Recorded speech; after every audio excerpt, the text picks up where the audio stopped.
Welcome to the Man Cave Podcast with Dan Casper. We got our good buddy, Mr. Justus Cleveland, sports director extraordinaire from our good friends over at WEAU 13 News and playoffs.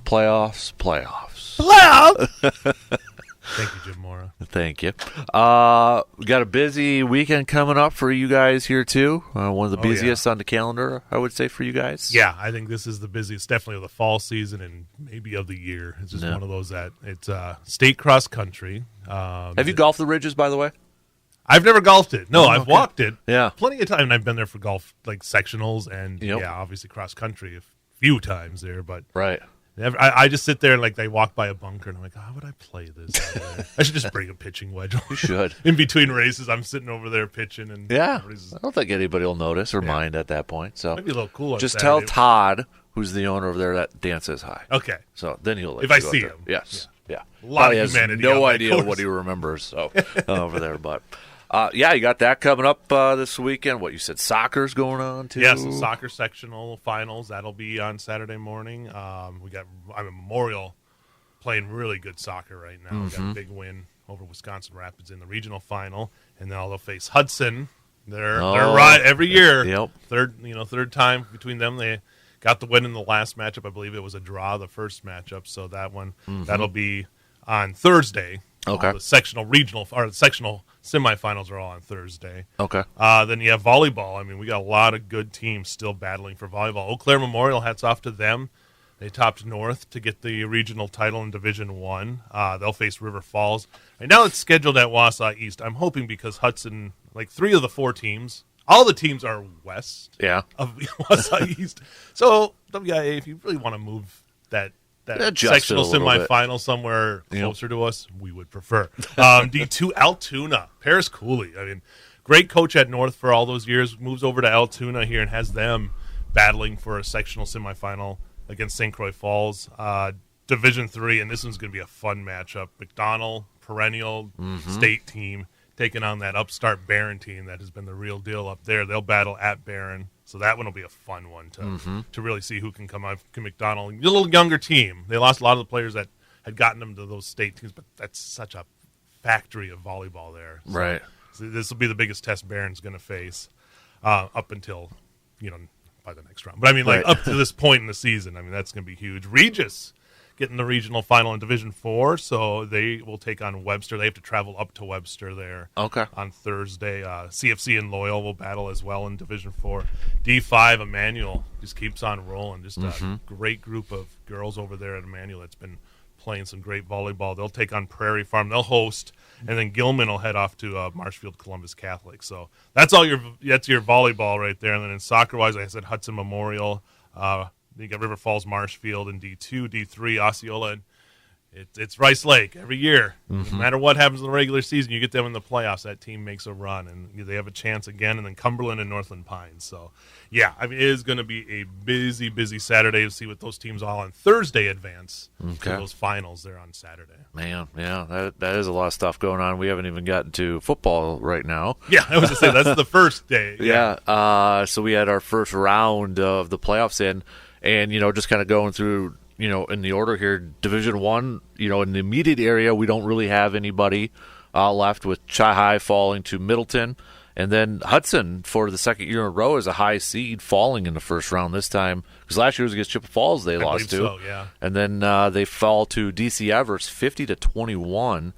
And I know you and I know Brandon have also kind of mentioned DC Everest has a really good offense. Yeah, I think that was one of those teams that kind of got, because they had some early season loss, I think they lost to Rice Lake week 1. So you got, on the computer system, they have a loss to a D2 team. Right. That doesn't, that DC Everest team was not, I think, where they were 5 or something. A 7 seed. A 7 seed. Yeah. They're not a 7 seed.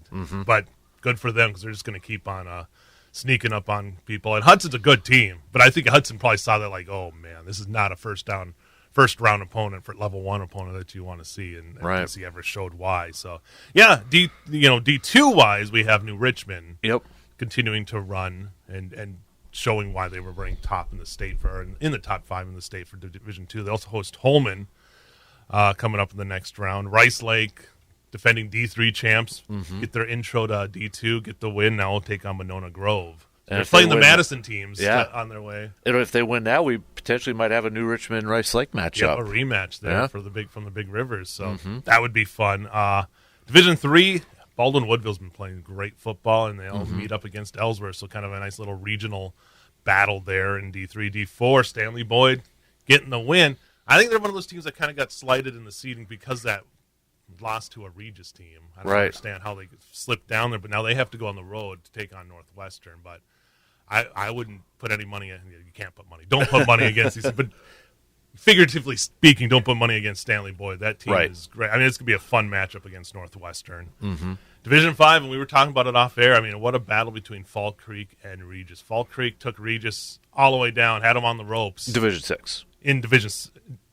Did I say D5? Yeah. Sorry. But yeah, Regis had they were on the ropes there, but Brian Brenner's team was tough and battled back and able to hold off. Survive and advance, and they'll get Luther, which is a tough team down there from the Cooley region. Yeah, I was following along with you on Twitter/X with that game. I'm like, holy moly.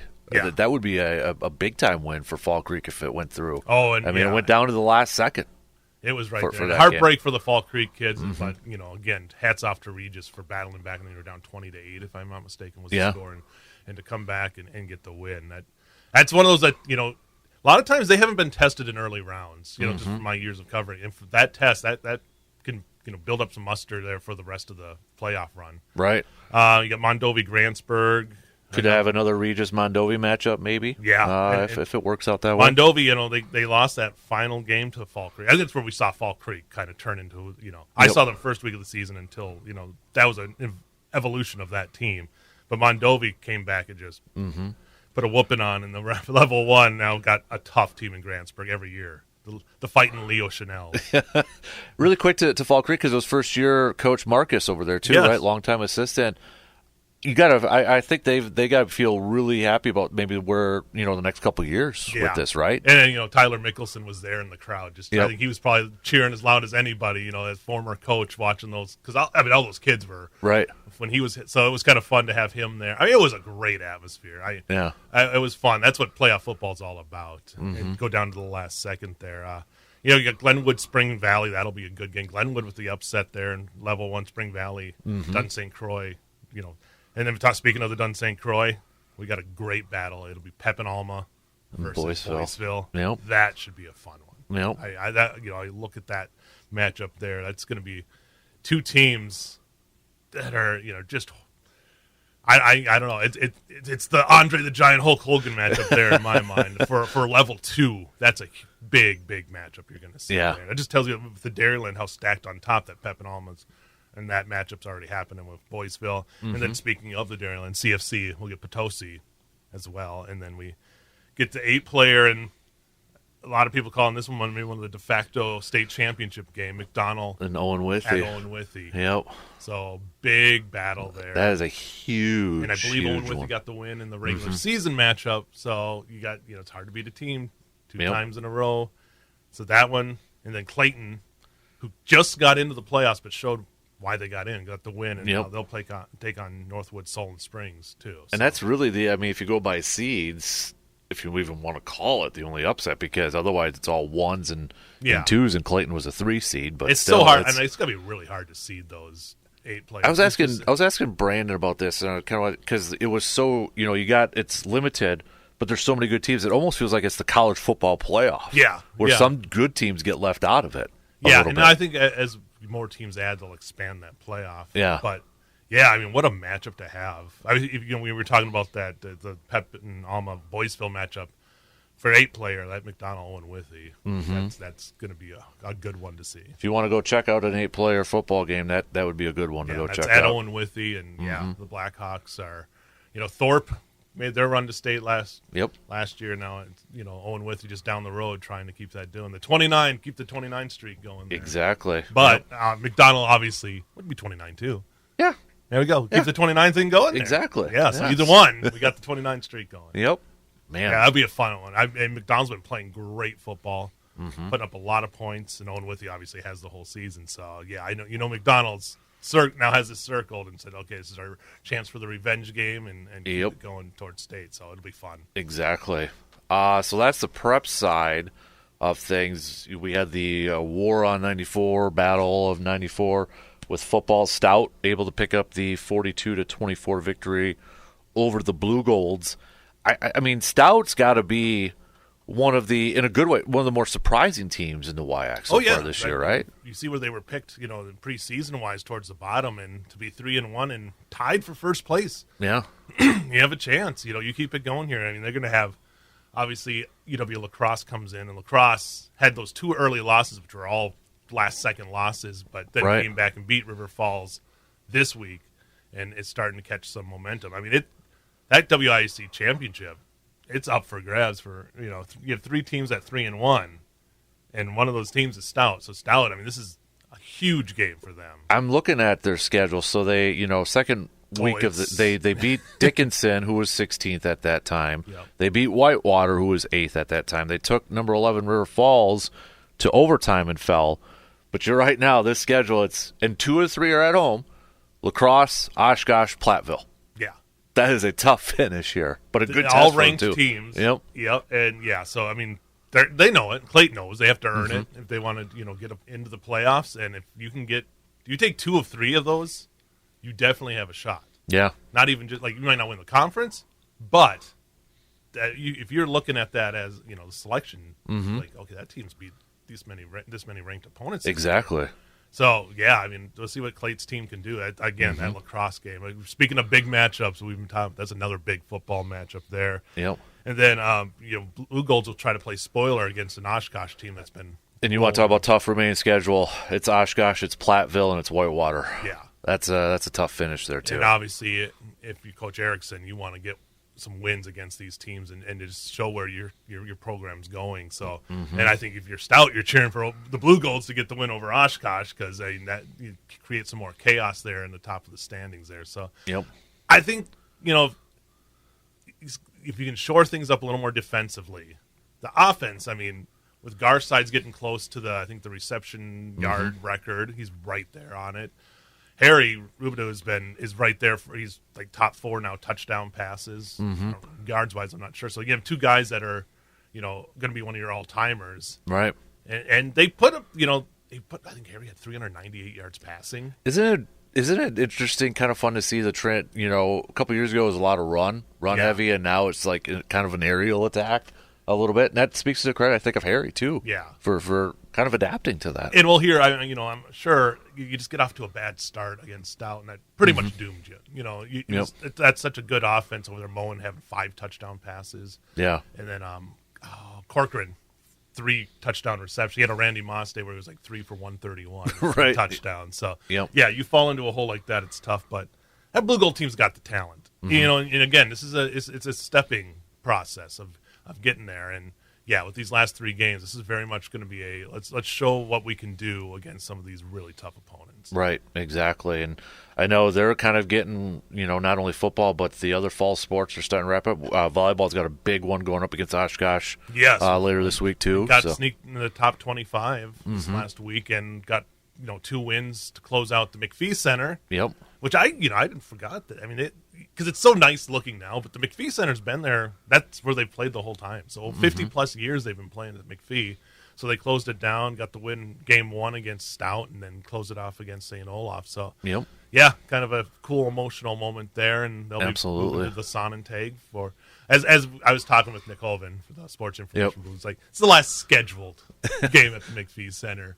He was like, there's some huge concert comes to Sonnentag, they might be back up playing at the McPhee Center. But I mean, why not? Right. It's a great center for that too. So, but so that volleyball team's hitting their stride at the right time, and if they can get a win over Oshkosh, be big over there. So be really big. And I know soccer too. They're going to be wrapping up their regular season. Men's team just continues to roll. Be interesting to see. I mean, they're 12-1-3 in a season, but first time for WIAC play too for a conference tournament for them. I mean, they did everything they had to do against Stevens Point. Yeah.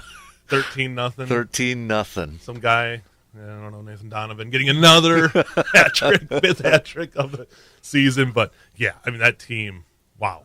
It has been just since day one. This is, for a lot of people, it's rare for a program that just started not that long ago to come out of the gate and firing on all cylinders. Like right now, just 12-1-3 in what, their third or fourth year? Yeah. Third year, isn't it? I think it's their third year. Yeah. Everything's blurry from me. Yeah, but even when they first started to where they're at now, it's amazing. Yeah, it really is. And it's almost you have a talent like Nathan Dunham, but he's not the only talent at all on the right. team. He's a big key to it, but you see all the other guys got 8 other players scored in that game against Point. Yeah, that's amazing. So women's team took a tough loss against lacrosse 3-0, but still battling up there in the WIUC. Yep, and they've got I think their tournament starts next week, so just a couple more left, or one more against Stout on Saturday, then their tournament. And then you've got Blue Gold women playing an exhibition game against Mankato this week. Hockey's been playing a couple of going up against Dubuque, right? Yep, for the men's side. Now getting back into the regular. So we are. Everything's crossing up. We are, end of one season, beginning of others. So it's a really fun time, local sports wise. Yeah, and I think for the winter, you got to be. I know your crew's got to be pretty excited for when you're covering Blue Gold. You can just walk across the street from hockey to basketball. Oh, yeah, especially when those nights when they're both scheduled like a 7:00 start. That is going to be great. Yep. It really is going to make it. Not that it's that far from like Hobbs over to Zorn, but still. Anything that makes life a little bit easier for the media, thank you. Yes.